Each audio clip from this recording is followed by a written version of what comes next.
मिनश्शैतानिर्रजीम मिन हमज़िही व नफ़्ख़िही व नफ़्सिही बिस्मिल्लाहिर्रहमानिर्रहीम व मा लिया ला अअबुदुल्लज़ी फ़तरनी व इलैहि तुरजऊन। 23वें पारे का खुलासा तफ़सीर पेश किया जा रहा है। इस पारे के आगाज़ से कुछ आयात पहले सूरा यासीन का आगाज़ हो रहा है। सूरा यासीन के बारे में कुछ रिवायात बयान की जाती है। जितनी भी रिवायात इसके बारे में बयान की जाती है वो सारी की सारी ज़ईफ़ है और कहा जाता है कि आदमी की जान ना निकल रही हो तो सूरा यासीन पढ़ी जाए तो ये भी साबित नहीं है। इस सूरा मुबारका के आगाज़ में अल्लाह ताला ने कुरान मजीद की कसम खाई है, वल कुरानिल हकीम, कुरान हकीम की कसम खा के एक बात कही, इन्नका लमिनल मुरसलीन, ए रसूल आपका शुमार भी साबका रसूलों में से है। असल में मुशरिकीन का एक एतराज़ था, वो एतराज़ ये था कि लस्ता मुरसला, आप रसूल नहीं है, अल्लाह ने आपको मबूस नहीं किया। तो अल्लाह ने कुरान की कसम खा के ये बात बतलाई कि आप रसूल हैं, इसलिए आप परेशान ना हो। आगे ये बात बताई गई कि इस कुरान मजीद के नुज़ूल का मकसद क्या है, कि आप लोगों को डराएं। ज़ाहिर बात है जब आप लोगों को डराएंगे, कुछ डरेंगे कुछ नहीं डरेंगे, दो तबके ये हो जाएंगे, या डरने वाले या ना डरने वाले। डरने वाले कौन है? मनित्तबअ ज़िक्र व खशियर रहमान बिल गैब, जो ज़िक्र की पैरवी करने वाला, कुरान मजीद की पैरवी करने वाला और गैब के अंदर रहमान से डरने वाला, यानी जिसके दिल में रब का डर मौजूद है और वो कुरान का पैरोकार है, वो नबी के डराने से डर जाएगा। डरने से मुराद क्या है? नेक अमल शुरू कर देगा। और कुछ लोग ऐसे हैं कि आप डराएंगे लेकिन वो डरेंगे नहीं। वो कौन है? वो कुफ़ार है, मुनाफिक है, मुशरिक है। वो डरते क्यों नहीं? अल्लाह ने उसकी दो वजह बयान की है। एक तो वजह यह है कि इन्ना जअलना फ़ी अनाक़िहिम अग़लाला, हमने उनकी गर्दनों में तोक डाल दिए हैं। ये आपने देखा होगा बाज़ बंदों को गर्दन को मसला बन जाए पीछे, तो यहाँ ना तोक डालते हैं तो वो गर्दन ऊपर रहती है, बंदा नीचे नहीं देख सकता। तो हम उनके गर्दनों में तोक यानी डाल देते हैं। तोक की वजह से वो नीचे नहीं देख सकते, यानी सामने देख सकते। वजअलना मिन बैनि अयदीहिम सद्दन व मिन खल्फिहिम सद्दन, और दूसरा काम हम ये करते हैं कि आगे भी दीवार बना देते हैं, पीछे भी दीवार बना देते हैं। यानी वो अपनी गर्दन को नीचे कर नहीं सकते, आगे भी दीवार पीछे भी दीवार। अब ना वो आगे जा सकते हैं ना पीछे जा सकते, यानी दीन को समझना उनके लिए बहुत ही मुश्किल है, इसलिए कि वो रसूल के डराने से भी नहीं डर रहे। ये बहुत ही बदनसीब लोग हैं। अक्लमंद खुशकिस्मत इंसान वो है जो रसूल के डराने से डर जाए। और उसके अंदर दो खूबियाँ हैं, एक तो वो कुरान का पैरोकार हो और दूसरी बात वो रहमान से डरने वाला हो। आगे अल्लाह ताला ने एक बस्ती का ज़िक्र किया। ये बस्ती कौन सी थी? बाज़ मुफस्सिरीन ने कहा कि अंताकिया बस्ती थी, लेकिन कुरान ने इसका ज़िक्र नहीं किया, हदीस ने इसका ज़िक्र नहीं किया। इससे पता चला कि अहम ये नहीं कि फ़लाँ बस्ती है, उस बस्ती का फ़लाँ नाम है, फ़लाँ बंदा है उसका फ़लाँ नाम है, ये अहम नहीं है। अहम ये है कि उस बस्ती का वाक़या क्या है, अहम ये है कि उस बंदे का काम क्या है। नाम की अहमियत नहीं, काम की अहमियत है। अल्लाह ने दो रसूल इस बस्ती की तरफ भेजे, उन्होंने आके दावत दी, इनको समझाया कौम वालों ने रसूलों की तकज़ीब कर दी। अल्लाह ने एक तीसरा रसूल इनकी तायीद के लिए भेज दिया। उन तीनों ने आके कहा कि हम तुम्हारी तरफ रसूल बना के भेजे गए। उन्होंने कहा कि तुम हमारी तरह के इंसान हो, तुम्हारे ऊपर वही नाज़िल नहीं हुई। इनकार कर दिया। खैर, इनकार जब हद से बढ़ा, इत्तिफाक ऐसा हुआ उस कौम पर को वबा आ गई। जब वबा आई तो कहने लगे इन्ना ततय्यरना बिकुम, हमने तुम्हारी वजह से नौसत पकड़ी है। जो वबा कौम पे आई है, नबियों को कहने लगे कि तुम्हारी वजह से आई है। नौज़ुबिल्लाह। जो कौम मुस्लिहीन के साथ इतना बुरा सलूक करे कि बुराई की निस्बत उनकी तरफ कर दे, उसका क्या बनेगा? नबियों ने जवाब दिया कि तुम्हारी नौसत तुम्हारे साथ है।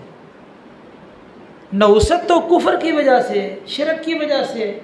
ईमान वाला आदमी तो मनूस हो ही नहीं सकता, दीनदार आदमी तो मनूस हो ही नहीं सकता। बेदीन जो शख्स है, बेनमाज जो शख्स है, वो मनूस होता है। खैर, नबियों को ताने देने लग गए। तो शहर के किनारे से एक बंदा आया, वजा रजुल मिन अक़सल मदीना। शहर के किनारे से एक आदमी आया, दौड़ता हुआ आया।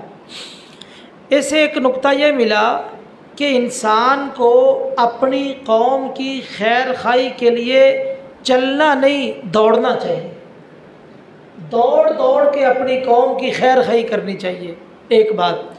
दूसरी बात ये समझ आई कि अम्बिया के जो पैरोकार होते हैं वो कमज़ोर लोग होते हैं, और कमज़ोर फ़कीर लोग शहरों के किनारे पे रहते हैं। हर बात है, शहर के सेंटर में जगह महंगी होगी, वहाँ मालदार लोग रहेंगे, और शहरों के किनारे में वो गरीब गुरबा रहते हैं। तो अम्बिया के जो पैरोकार होते हैं वो गरीब गुरबा होते हैं। ये बंदा शहर के किनारे से दौड़ता हुआ आया। इसका भी नाम जिक्र नहीं किया गया। बात वही है, काम होना चाहिए, नाम की कोई बात नहीं। इसने आके रसूलों की ज़ात पे दो तबसरे बड़े प्यारे किए।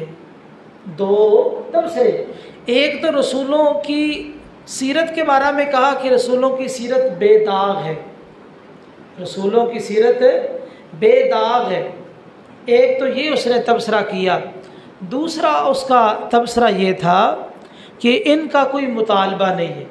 मल्ला यसअलुकुम अजरा व हुम मुहतदून। पहली बात, तुमसे किसी अजर का सवाल नहीं करते। ये नहीं कि तुम कलिमा पढ़ लोगे, अब तुम्हें हफ्त रोज़ा, महाना, सालाना, रोज़ाना इतने पैसे देने पड़ेंगे, ऐसी कोई बात नहीं। बस तुम कलिमा पढ़ लो, नेक अमल शुरू कर दो, तुम्हें जन्नत मिलेगी। रसूल तुमसे कोई किसी चीज़ का सवाल नहीं करते, एक बात। दूसरी बात यह है कि वो उनकी सीरत बेदाग, वह मुहतदून, वो हिदायत वाले हैं। जो हिदायत वाला होता है उसकी सीरत बेदाग होती है। इससे पता चला जो दाई है उसके अंदर दो खूबियाँ होनी चाहिए। एक तो वो लोगों से किसी चीज़ का तलबगार ना हो, दूसरी बात उसकी सीरत बेदाग हो, जो दीन का काम करना चाहता है। ये बंदा आया, ये जो साहिब यासीन है, ये बहुत अजीम आदमी था। इसकी जो गुफ्तगू है, इसकी जो तकरीर है, बंदा पढ़ के हैरान रह जाता है कि गोया कि ये आदमी बलागत की आला सतहों को छूने वाला था। यानी कैसा उसका अंदाज़ है। अभी मैं आपके सामने एक दो बातें जिक्र करता हूँ। कहता व मालिया ला अअबुदुल्लज़ी फ़तरनी व इलैहि तुरजऊन। मुझे क्या है कि मैं इबादत ना करूँ उस रब की। व मालिया ला अअबुदुल्लज़ी फ़तरनी, जिसने मुझे पैदा किया है, मैं उस रब की इबादत ना करूं जिसने मुझे पैदा किया है। हालांकि कहना क्या चाहिए था कि तुम उस रब की इबादत क्यों नहीं करते जिसने तुम्हें पैदा किया है। उसने क्या कहा, मैं उस रब की इबादत क्यों ना करूं जिसने मुझे पैदा किया है। यानी आप अंदाज़ा लगाइए, उनको मुखातब ने किया।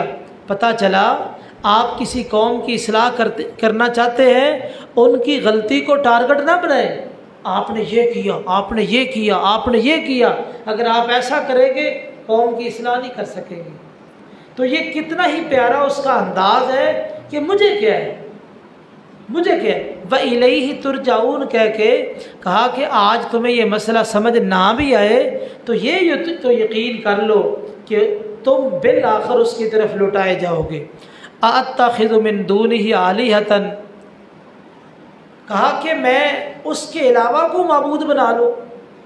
मैं, ये नहीं कहा कि तुमने बना रखे, ये नहीं कहा, मैं बना लूँ। तो उसका अंदाज चेक करिए, उसने यानी अपनी तरफ निस्बत करके अपनी कौम की इस्लाह की है और अपनी कौम को समझाने की कोशिश की है। आगे कहा इन युरिदनिर्रहमानु बिज़ुर्रिन ला तुग़नि अन्नी शफ़ाअतुहुम शैया। अच्छा, अगर मैं अल्लाह के अलावा माबूद बना लूँ, वो किसी मुसीबत से मुझे फ़ायदा नहीं पहुँचा सकते, ना ही मुझे बचा सकते। तो अपनी तरफ निस्बत की है, कौम की गलती को टारगेट नहीं किया। ये एक दाई का अंदाज़ होना चाहिए जब वो किसी कौम की इस्लाह करना चाहता है, वो लोगों की गलतियों को तो टारगेट ना बनाए, बल्कि उसकी अपनी तरफ निस्बत करे। हमारे मुआशरे में ये है, हमारे अंदर ये ख़राबी है, तो इस अंदाज से कौम की इस्लाह करे। ये बहुत ही खूबसूरत अंदाज है उसका। आगे कहा इन्नी इदल्लफ़ी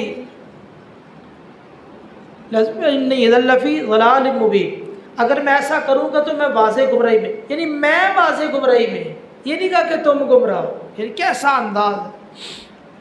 कौम वालों ने पकड़ा, मारना शुरू कर दिया। इतना मारा कि उन्होंने इसके पेट के ऊपर चढ़ गए, इसकी अंतड़ियाँ जो है पेशाब के रास्ते से बाहर आ गई। ये अल्लाह को प्यारा हो गया। जब अल्लाह को प्यारा हुआ तो क़ील अदखुलिल जन्ना, इधर से रूह निकली, उधर से अल्लाह ने कहा जन्नत में दाखिल हो जाए। कैसी सआदत वाली मौत है। नबी करीम सल्लल्लाहु अलैहि वसल्लम ने फरमाया कि जो शहीद हो जाते हैं, अल्लाह इनकी रूहों को सफ़ेद पेटों में डाल देते हैं, सफ़ेद परिंदों के पेटों में। वो जन्नत के अंदर चलते फिरते खाते फिरते हैं, और जो अर्श के नीचे रोशन कंदीले हैं वहाँ जाके बैठ जाते हैं। तो जन्नत में दाखिल कर दिया। ये जन्नत में पहुँच चुका है तो क्या कहता है, या लैता कौमी यालमून, काश मेरी कौम जान ले। इस पर अब्दुल्लाह बिन अब्बास रज़ी अल्लाह तआला अन्हुमा का बहुत खूबसूरत तबसरा है, मुफस्सिर कुरान है, तबसरा बड़ा प्यारा है। कहते हैं रहिमल्लाहु साहिबा यासीन, अल्लाह ताला ये सूरह यासीन में जिस बंदे का वाक़या है, इस बंदे पे रहमत फरमाए। क्यों? नासाहा कौमहु हय्यन व मय्यिता, जब तक ज़िंदा था तब अपनी कौम की खैर खाई करता रहा, जब फौत हो गया तब भी कौम की खैर खाई कर रहा है। तो ये एक दाई का अंदाज़ होना चाहिए कि वो हर हाल में अपनी कौम की खैर खाई के बारे में सोचे, खैर खा बन के ज़िंदगी बसर करो। आगे अल्लाह ताला ने एक बात ज़िक्र की है, सुब्हानल्लज़ी खलक़ल अज़वाजा कुल्लहा, अल्लाह ने हर चीज़ का जोड़ा जोड़ा बनाया है, मर्द औरत, ज़मीन आसमान, इसी तरह ज़मान मकान, दुनिया आखिरत, ये हर चीज़ का जोड़ा जोड़ा बनाया है। और एक चीज़ दूसरे चीज़ के साथ मिलने के बगैर अपना मकसद पूरा नहीं कर सकती। ज़मीन आसमान ना मिले, मकसद पूरा नहीं हो सकता। आसमान से पानी ना आए, ज़मीन से सब्ज़ा नहीं उगेगा, मकसद पूरा नहीं होगा। इसी तरह ज़मान और मकान ये आपस में ना मिले, ज़माना और जगह, तो कोई भी काम वाकई नहीं होगा। इसी तरह जिस तरह ये सारे हक़ाइक़ का मर्द औरत, जब तक इनका निकाह नहीं होगा तो उस वक्त तक मकसद हासिल नहीं हो सकता। इसी तरह दुनिया और आखिरत, जब तक आपस में ये ना मिले तो मकसद हासिल नहीं हो सकता। तो आखिरत पे दलील पकड़ी, जिस तरह दुनिया में हर चीज़ का जोड़ा और वो उसके साथ मिल के अपने मकसद को पूरा करती है, इसी तरह दुनिया आखिरत के साथ मिल के ही अपने मकसद को पूरा करे। कितनी प्यारी दलील दी। आगे अल्लाह ताला ने चाँद के कुछ पुजारी थे, उनका रद्द किया है कि चाँद तो अल्लाह ने मुसख्खर किया है, ये चल फिर रहा है, और चाँद जो है ना इसकी मुख्तलिफ़ कैफियत है। देखो जब चाँद पैदा होता है इसकी 28 मंजिलें हैं, बिल्कुल बारीक सा होता है, फिर आहिस्ता आहिस्ता बढ़ना शुरू हो जाता है, फिर 14वीं रात का चाँद मुकम्मल हो जाता है, फिर आहिस्ता आहिस्ता कम होना शुरू हो जाता है। यानी 28 दिनों में पहले छोटा था, बड़ा होता गया, उसके बाद फिर छोटा होना शुरू हो गया। तो जिसके अंदर कमी बेशी हो वो माबूद नहीं हो सकता। माबूद वो हो सकता है जिसके अंदर कोई कमी बेशी ना हो। और इसी तरह जदीद साइंस ने ये साबित किया कि लोग चांद पे पहुँचे, तो जिसको पाया जा सके वो माबूद नहीं होता। अगर चांद माबूद होता तो साइंसदान वहाँ तक ना पहुँच सकते। आगे ये बात जिक्र की जा रही है, क़यामत वाले दिन जब मुशरिकों को लाया जाएगा, ये देखेंगे जहन्नम को और उसके अलावा लोग पसीनों में डूबे हुए हैं, तो कहेंगे वल्लाही मा कुन्ना मुशरिकीन, वल्लाही रब्बिना मा कुन्ना मुशरिकीन, अल्लाह की कसम हम शिरक नहीं करते थे। इनकार कर देंगे। अल्लाह फरमाते हैं कि अल यौमा नख्तिमु अला अफ़वाहिहिम, हम इनके मुँहों पे मोहरे लगा देंगे, मुँहों पे मोहरे लगा देंगे, इनके हाथ बोलेंगे, पाँव बोलेंगे, जो जो अमल करते रहे ये बोल बोल के बताएंगे इन्होंने ये काम किए। क्या है इनमें कोई रिकॉर्डिंग का सिस्टम है? ये चमड़े में कैसे बोलेंगे? पुराने दौर में जो केस्ट होती थी उसमें रील चलती थी। अब रील बजाय तो वो रील ही थी ना, जिसमें रिकॉर्डिंग हो जाती थी। देखो इंसान इतनी तरक्की कर गया कि वो एक रील के ऊपर रिकॉर्डिंग हो जाती थी। तो अल्लाह ताला का निज़ाम ऐसा नहीं हो सकता कि हमारा चमड़ा हमारी रिकॉर्डिंग कर ले। क्या मुश्किल है मालिक के सामने। इस चमड़े पर भी रिकॉर्डिंग हो रही है। एक मुफस्सर का बड़ा खूबसूरत तबसरा है, कहता है तुम अपने आज़ा की खामोशी से धोखा मत खाना, तुम अपने आज़ा की खामोशी से धोखा मत खाना कि ये बोलते नहीं। क्यों? इसलिए कि ये हर चीज़ महफूज कर रहे हैं। जब बुलाने वाला बुलाएगा तो ये बोल बोल के एक एक बात बता देंगे, धोखे में ना पड़ना। आगे ये बात बताई जा रही है कि जो अल्लाह सुर्ख टहनियों से आग निकाल सकता है वो मुर्दों से ज़िंदा को नहीं निकाल सकता। यानी मुरख और इखार दो दरख्त थे, आप उनकी शाखों को तोड़े, अल्लाह की कुदरत थी, टकराएं तो आग निकलती थी, अल्लाह की कुदरत है। तो देखो ताज़ा टहनियाँ तोड़ के टकराएं तो आग निकल सकती है। तो ये मुतज़ाद है, क्योंकि ताज़ा टहनियाँ तोड़े उसमें नमी होती है, पानी होता है। अब पानी और इसी तरह आग, ये दोनों मुतज़ाद है, ज़िद है ना, पानी और आग ज़िद है। अल्लाह एक ज़िद से दूसरी ज़िद को निकाल सकते हैं, तो ज़िंदगी और मौत ये दोनों ज़िद है। तो अल्लाह ताला क्या ख्याल है, वहाँ अगर एक ज़िद से दूसरी ज़िद निकाल सकते हैं तो जो मरने के बाद दोबारा ज़िंदा नहीं कर सकते। कितनी प्यारी दलील दी। आगे सूरह साफ़ात में अल्लाह ताला ने जन्नतियों का जिक्र करके एक बात कही है, लिमिस्ली हादा फलयअमलिल आमिलून। ये जो जन्नत है जहाँ इतनी प्यारी हूरें हैं और अल्लाह ताला ने वहाँ गिलमान रखे हैं और सोने के तख्त लगे होंगे, और जो हूरें हैं वो जिस तरह के शुतर मुर्ग के महफूज अंडे होते, इस तरह खूबसूरत, हद दर्जे की खूबसूरत। और इसके बारे में इंशाअल्लाह ये 27वें पारे में बड़ी तफसील के साथ हूरों की बात आ रही है। अल्लाह फरमाते हैं कि इस जैसी नेमतों के लिए अमल करने वालों को अमल करना चाहिए। इस आयत पर एक मुफस्सर का बड़ा अच्छा तबसरा है, कहते हैं कि इंसान दुनिया में कोई काम करे तो पहले अपना हदफ मुतय्यन करे। बिला हदफ को काम करना ही तो कोई ज़िंदगी नहीं है। तालिब इल्म स्कूल में जा रहा है, हदफ उसके सामने हो, तालिब इल्म इदारे में जा रहा है, हदफ उसके सामने हो। तो जो आदमी हदफ के बगैर चल पड़ता है वो नाकाम है। 100 साल भी चलता रहेगा कुछ नहीं मिलेगा। जिसके सामने एक हदफ है, हदफ, वो मेहनत करेगा और पहुंच जाएगा। टीवी पे एक दफ़ा एक दोस्त ने बताया कि वो अपनी बच्ची 1.5 साल बच्ची थी, उसको तैराकी सिखा रहे थे और वो बता रहे थे कि ये बच्ची ठीक 8 साल की उम्र में यानी तैराकी के मुकाबले में हिस्सा लेगी। यानी 1.5 साल की बच्ची को एक हदफ है, कोई भी दुनिया के अंदर हदफ है। आप देखें माँ के पेट से कोई भी आलिम नहीं पैदा हो। ये तो जो लोग फजूल कहते हैं ना, जो कहते हैं कि पीर अब्दुल कादिर जिलानी रहमहुल्लाह जब पैदा हुए तो 15 पारों के हाफिज थे।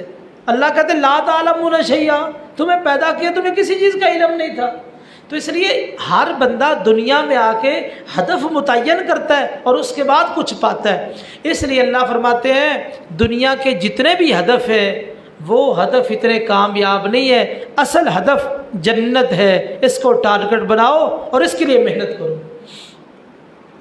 आगे यह एक बात जिक्र की जा रही है, इब्राहीम अलैहिस्सलाम ने जब बुतों को तोड़ा, वहाँ आया ज़रबम बिल यमीन, दाएं हाथ के साथ बुतों को तोड़ा, दाएं हाथ के साथ। इससे एक नुक्ता मिला कि दायां हाथ सिर्फ खाने के लिए नहीं है, पीने के लिए नहीं है, दायां हाथ बुत तोड़ने के लिए भी है, दायां हाथ कुफ्फार को कत्ल करने के लिए भी है, मुशरिकों को मारने के लिए भी है।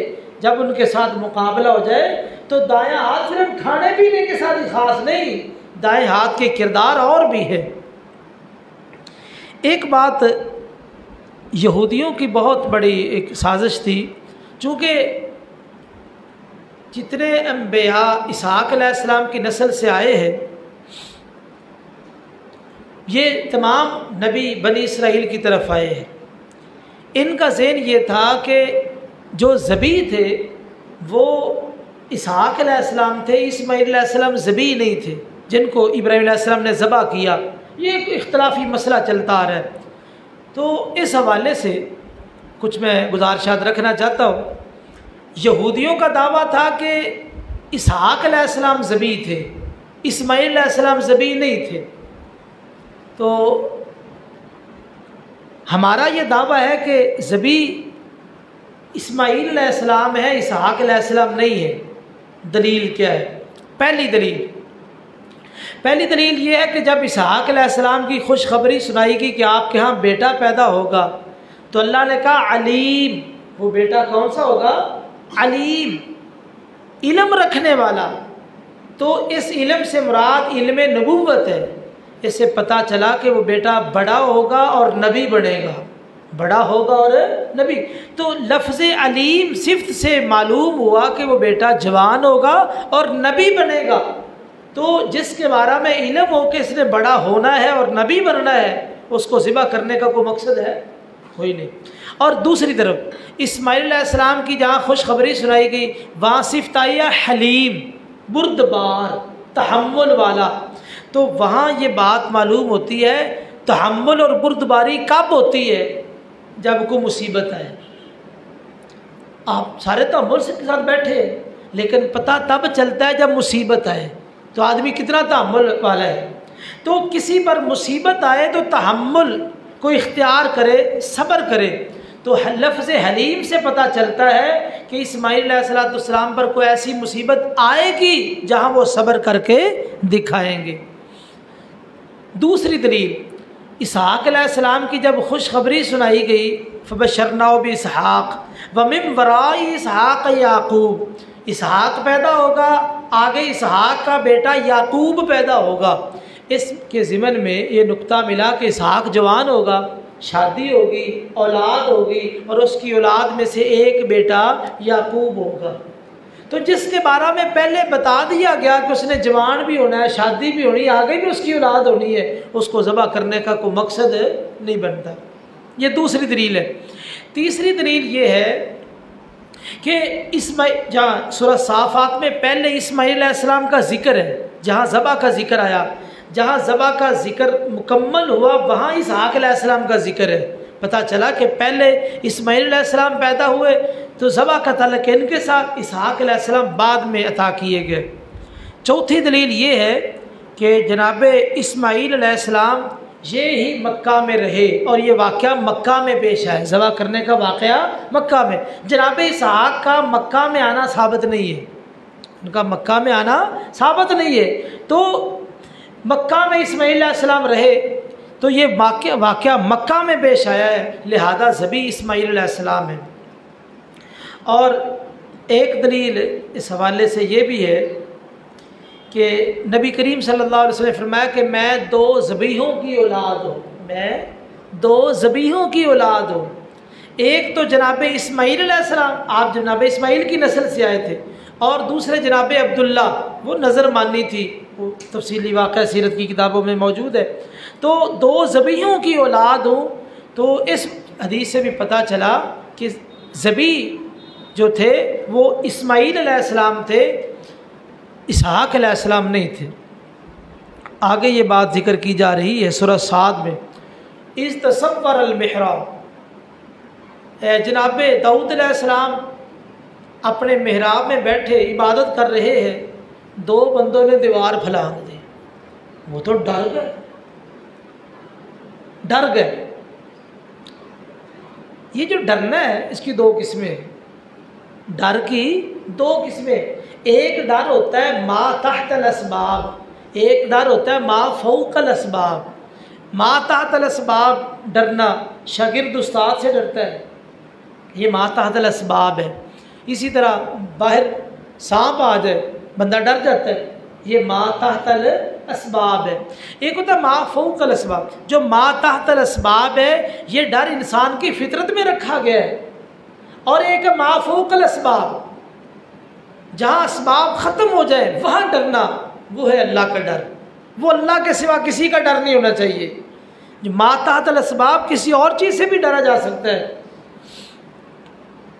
तो जनाबे तो डर गए, उन्होंने कहा जी आप डरे ना, हमारा एक मसला सुने। क्या मसला है? मेरे पास इसके पास 99 दुम्बियाँ, मेरा भाई है, मेरे पास एक दुम्बी है, ये कहता है कि वो दुम्बी भी मुझे दे दे। जनाब दाऊद अलैहिस्सलाम ने समझा कि ये जुल्म है कि आज ये दुम्बी साथ में लाएगा, कल कला हड़प कर जाएगा। कहा बड़े जुल्म वाला तूने सवाल किया है। खैर, दाऊद अलैहिस्सलाम जो उसूल है फैसले का, वो ये था कि दोनों के दलाइल सुने जाए, दोनों के दलाइल सुन के फैसला किया जाए। या थोड़ी सी लग़ज़श हो गई तो अल्लाह फरमाते इन्नमा फतन्नाहु फस्तग़फ़रा रब्बा, हमने उसको आज़माया तो उसको जब पता चला कि मेरी आज़माइश हुई है तो फ़ौरन उसने रब ताला से इस्तिग़फ़ार किया। यहाँ पर एक मुफस्सिर का बड़ा प्यारा तबसरा है, कहते हैं कि इंसान जब गमों के समंदर में डूब जाए, निकलने का एक ही रास्ता है कि बंदा रब से माफ़ी मांगे, इस्तिग़फ़ार करो, निकलने का एक ही रास्ता है। आगे जनाब सुलेमान और जनाब दाऊद, जनाब अय्यूब, इन दोनों को अव्वाब कहा। अव्वाब कहते बार बार रजू करने वाला। अव्वाब इनकी सिफ्त क्यों आई है? इसलिए कि जनाब अय्यूब बीमार हुए, बीमारी की इंतहा को पहुँच गए। जनाब सुलेमान बादशाह बने, बादशाह में इंतहा को पहुँच गए। तो चूँकि वो अपने शोबे में इंतहा को पहुँच गए, इस वजह से वो बादशाह की इंतहा को पहुँच कर भी रब की तरफ रजू करते रहे। वो हद दर्जे के बीमार होकर भी रब की तरफ रजू करते रहे। अल्लाह ने दोनों को अव्वाब कहा है, बार बार रब की तरफ रुजू करने वाले। और आखिर में अल्लाह ताला ने ये बात जिक्र की है, तुम रोशनी में कारीगरी करते हो, यानी जितनी बरीकी का काम करना हो रोशनी में करते हो। ये सुनियारों ने बहुत ज़्यादा तेज़ लाइट लगाई होती है कारीगरी करने के लिए। अल्लाह फरमाते हैं कि हम अंधेरों में कारीगरी करते हैं। माँ के पेट में अंधेरा है, रेम के अंदर अंधेरा है, 3 किस्म के अंधेरों में हम जो है कारीगरी कर रहे हैं। ये कारीगरी रब की देखो है कोई नक्श, कितने खूबसूरत अल्लाह ने चेहरे बनाए हैं। और आप देखें फैक्ट्री में चले जाएं, कोई डाई हो, डाई से एटम निकलेगी, वो एक ही नक्शा होगा सबका। थोड़ा सा नक्शा तब्दील होगा तो डाई मेकर के पास जाएंगे, ज़रा साहब आपकी डाई ख़राब है, एक पीस इस तरह का निकलता है, दूसरा इस तरह का निकलता है। ये दुनिया है। लेकिन अल्लाह ने जो सांचे बनाए हैं, हर किसी की शक्ल मुख्तलिफ है, रंग मुख्तलिफ है, नक्श मुख्तलिफ है। हत्ता कि अंगूठा क्यों लगाते हैं? अंगूठा क्यों लगाते हैं? अंगूठे पे जो बारीक लकीरें हैं ना, जितनी इंसानियत है, एक बंदे की दूसरे बंदे के साथ लकीरें नहीं मिलती। कितनी रब की कारागरी है। और कारागरी कहाँ की है? 3 अंधेरों में। अल्लाह अकबर। आगे कहा जो ईमान वाले होते हैं जब कुरान सुनते हैं तो उनके रोंगटे खड़े हो जाते हैं, उनके रोंगटे खड़े हो जाते हैं। और बाद में जब वो अल्लाह का ज़िक्र करते हैं तो उनके चमड़े नरम हो जाते हैं। तो पता ये चला अल्लाह का ज़िक्र ऐसी चीज़ है जो इंसान के दिलों को नरम करने वाला है, इसको इख्तियार कर लीजिए। अल्लाह से दुआ है कि अल्लाह ताला हमें दीन को समझने की और अमल की तौफीक नसीब फरमाए। कल मैं हाज़िर नहीं हो सका, मेरे बहनोई मौलाना अबू उसामा साहब, या उन्होंने जुमा भी पढ़ाया था 6-7 माह पहले, तो वो अल्लाह ताला को प्यारे हो गए। सारे दोस्तों से दरख्वास्त है कि उनके लिए खुसूसी दुआ करना, अल्लाह ताला उनके दराजात बुलंद फरमाए और लवाहिकीन को सब्र जमील अता फरमाए।